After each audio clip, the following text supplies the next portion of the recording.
takrat sem jaz čutila, da moram nekaj spremeniti, ampak nisem vedela, kaj ne. In najprej sem mislila, da moram sebe spremeniti, pa sem se v to smer trudila, pa seveda to ne gre, in potem pa res nisem več vedela, kaj narediti, In pravzaprav s to boleznijo, mogoče 1 leto pa pol prej sem začela pisati tele pesmi, čudila sem se, od kod meni to,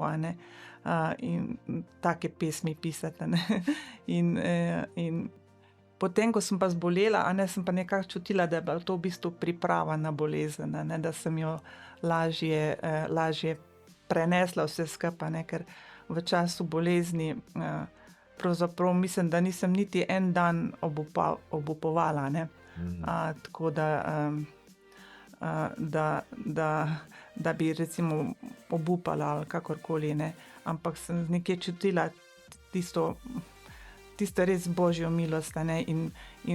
zdaj mislim, da v bistvu se najbrž ne bi moglo spet nekaj zgoditi, da bi me recimo vrglo čist s tira, ker zdaj imam to izkušnjo, kako Bog pomaga takrat v stiski, kako zna biti blizu,